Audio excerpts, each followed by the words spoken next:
Many of us spend our whole life in search of purpose, desperately seeking meaningful ways to make a difference in the world with the short amount of time we are given. The Deploying High podcast has been designed to help you analyze what gives you purpose. Hello, this is Gene Saunders, founder and CEO of Project Lifesaver International, and your host for Deploying High. Today, I feel that we're very privileged to talk with somebody that knows firsthand about PTSD and the effects. This gentleman spent a number of years with the PD and has been diagnosed with PTSD, and he has consented very graciously to come and talk to us about it. I hope all of you listen intently, because I'm sure there's some of you that'll be on this podcast or viewing it on YouTube that probably need this kind of information. I'd like to introduce you now to Mr. Dave Wagner. Dave, how are you doing? I'm doing good, Gene. Thanks for having me on the show. Well, thank you for being here. Now, you were in police work. How long were you in police work, and where were you? I spent just about 12 years with the City of Memphis Police Department before medically retiring. Prior to that, I served as a volunteer reserve officer for the Lakeville, Minnesota Police Department. So how did you get into police work? What interested you to come into it? Well, it's the cliche that most people say. I always wanted to be a cop, and I wasn't able to do that until I was 31 years old. That's when I went through the academy, one of the older members of my academy class. But really, it was the desire to help people and the desire to, try to make some kind of a difference. Well, I think I've heard that a lot. In fact, I think I felt the same way when I went into police work. So let's talk about some of your experiences as a police officer. And as earlier, before we started the show, we talked about probably Memphis was the one that caused the most situations with you. So give us some of your experiences, some of the things you went through that you think probably manifested itself into this. Well, Memphis is one of, if not the number one most dangerous city per capita. As of right now, last year their homicide record was shattered, and it looks like it might be on pace to do that again. A lot of the things that happened were, there was a lot of shootings, there was a lot of homicides, there was a lot of abuse, both domestic and child abuse, and there was multiple instances like. As we talked earlier before the show, my first call out of the gate was the shooting. I didn't even know where I was. I'd never been to Memphis before. I went to Memphis because I applied a few different places, and Memphis was they were the first ones to offer me a position. So I went through the academy, which at the time was one of the hardest academies out there. Really struggled, being 31 years old. I wasn't as nimble as the 20-year-olds that were in there, 21, 22. So I did struggle a little bit, but once I came out, like I said, there's multiple instances of, very traumatic scenes, multiple wounded, multiple dead bodies, just about the worst things you can see. I've often said that I've probably seen just about every way a person can die, either by the hand of another or accidental. Well, I can echo that, and I think the other thing, in fact, you mentioned it, and I agreed with you before the show, is that not only is it the fact that we had to deal with those type situations and seeing what one person could do to another, where many people in this civilization have no idea how cruel and how barbaric people can be. The other thing is, many people look at police officers as, quote, fearless. Well, that's a misnomer if I've ever heard one. Because I think, and I'd like for you to expound on it, police officers do have fear when they go into situations. So Tell me what your experiences with that was. There's multiple situations I was unfortunately was involved in a shooting, and I can tell you that that was probably the most scared I have ever been in my life. And luckily, they tell you in the academy your training will take over, and it did, because if it were left up to me, I might have froze. But my training, kicked in, and we were able to, you know, basically save each other on that night. But there are many times when you're dealing with unknowns and things that you're walking up to. You're walking up to a house where it could be a domestic dispute, or it could be somebody hiding behind the door. It could be a trap, an ambush of some kind. You're always on alert. And I noticed that after my incident, my level of hypervigilance went so high that it was 24/7, whether I was at home or whether I was at work.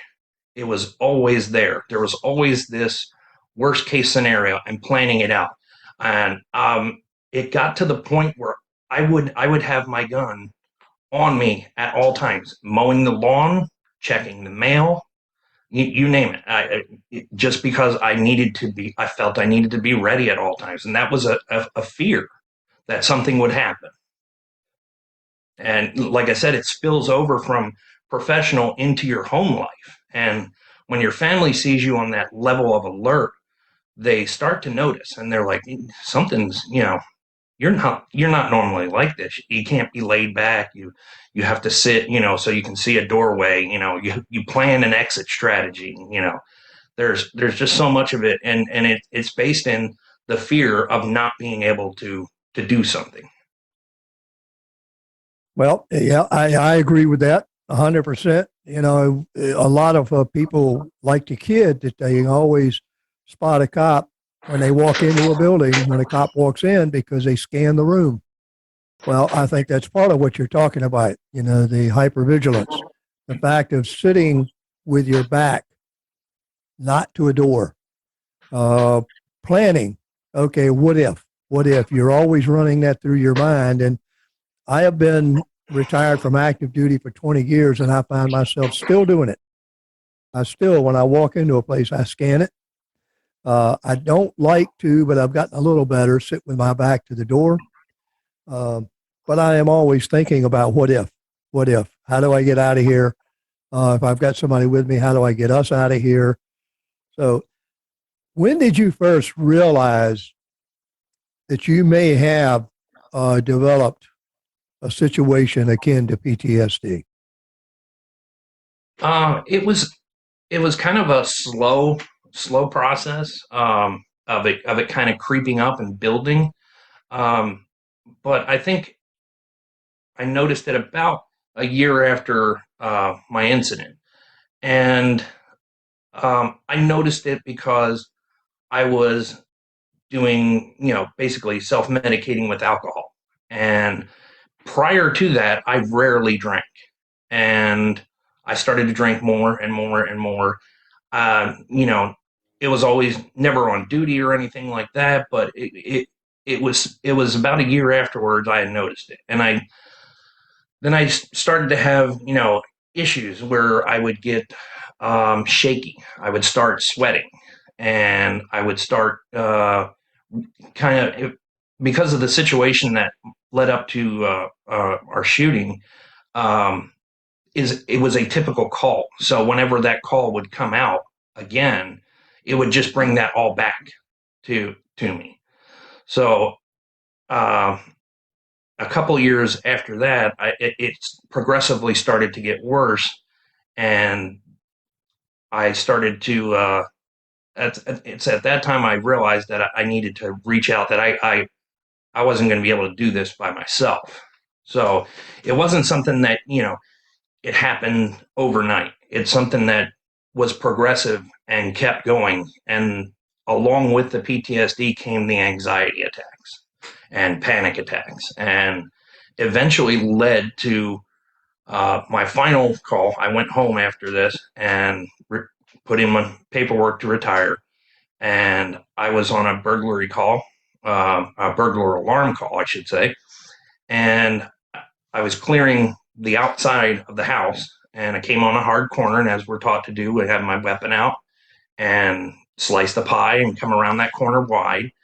And I noticed that my hands were shaking so badly that there was no way if I was to get into a gun battle of any kind that I would be anywhere near accurate.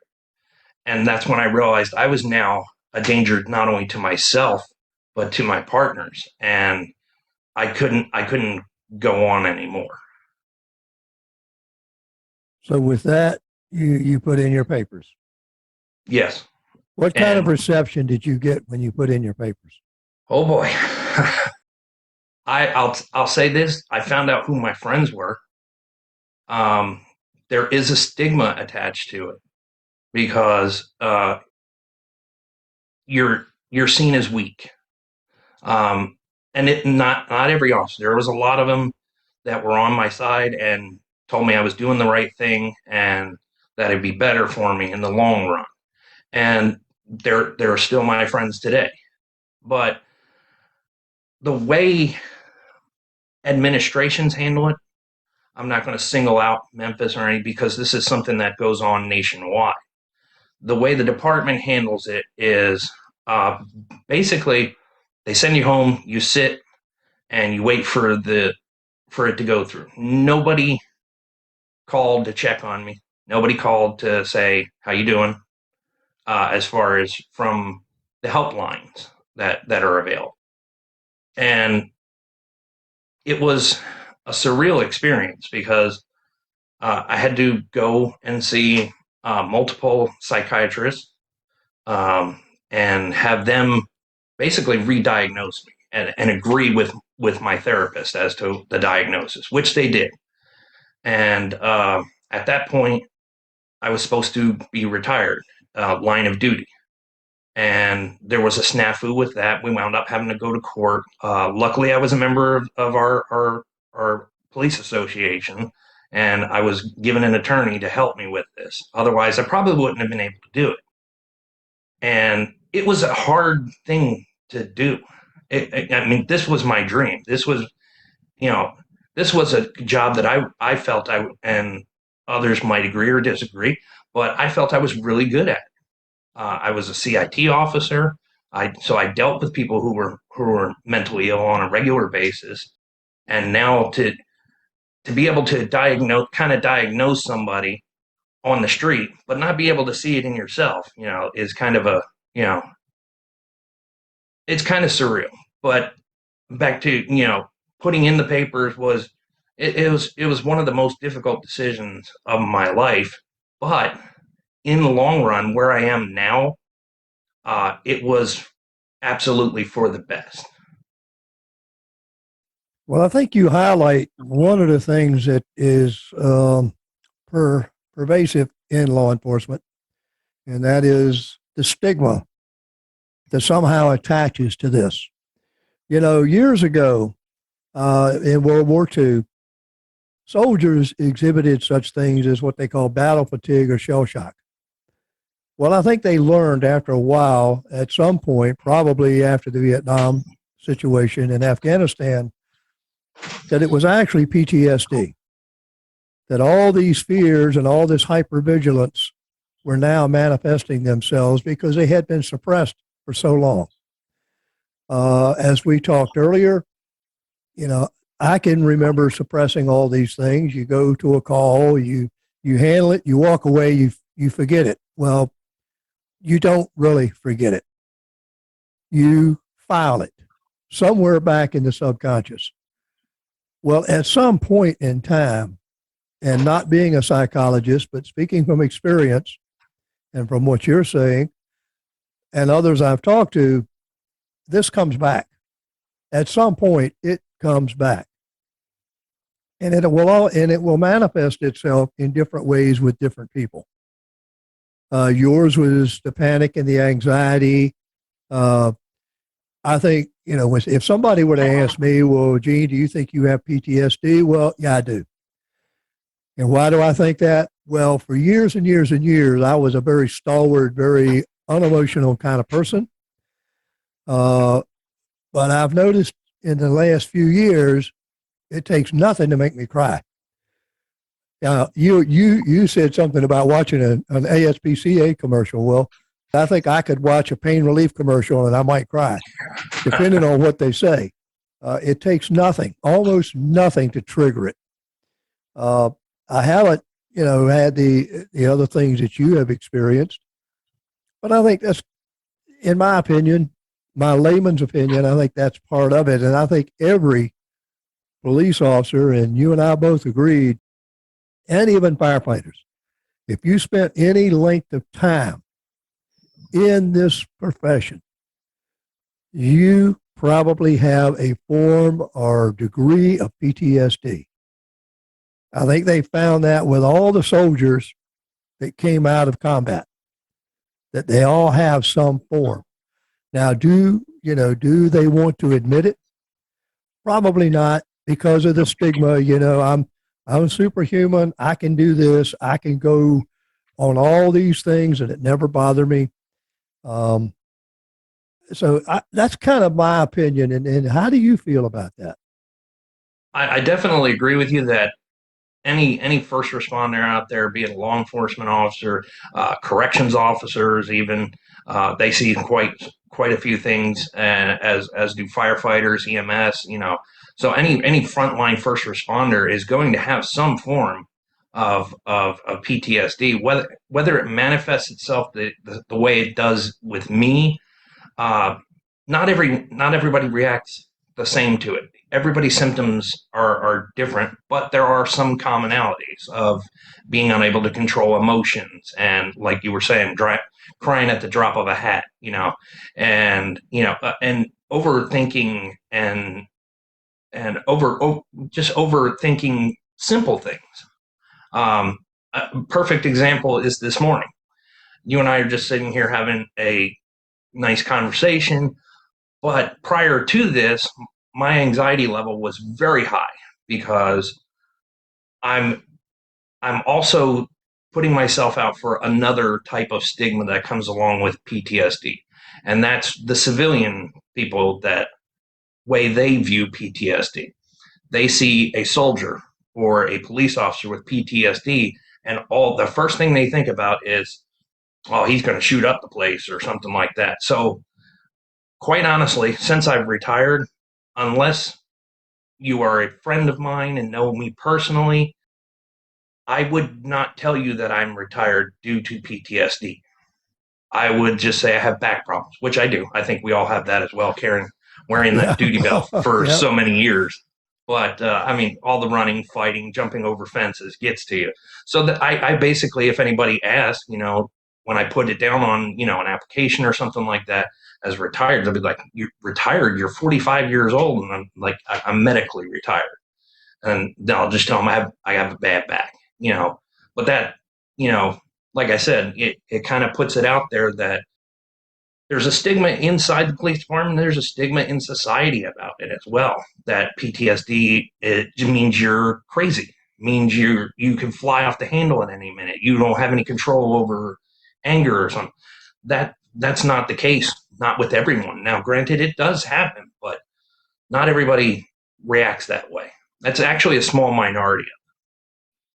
And PTSD is, it can be from one incident that sticks with you, or in my case, where it becomes complex PTSD, is a number of things have come together, and this includes things from work and losing friends in the line of duty. Those are things that accumulate. And like you said, when they finally burst, when the dam ruptures, it's a flood of emotion,